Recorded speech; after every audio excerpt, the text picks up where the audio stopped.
హనుమ జయంతికి సంబంధించి కూడా ప్రమాణం ఏం చెప్తారంటే, వైశాఖ మాసంలో కృష్ణపక్షంలో ఏనాడైతే దశమి తిథి వస్తుందో ఆ దశమి తిథి నాడు పూర్వాభాద్ర నక్షత్రము ఉంటే ప్రశస్తం, పూర్వాభాద్ర నక్షత్రం లేకపోయినా నువ్వు దాని గురించి విచారించవలసిన అవసరం లేదు.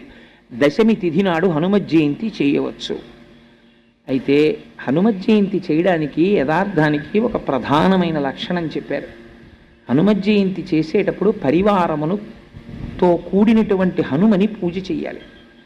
పరివార సహిత అంటే మనం ఏమనుకుంటామంటే సీతారామచంద్రమూర్తి యొక్క పాదార విందముల యందు కూర్చున్నటువంటి హనుమ అనుకుంటాం. అలా కాదు.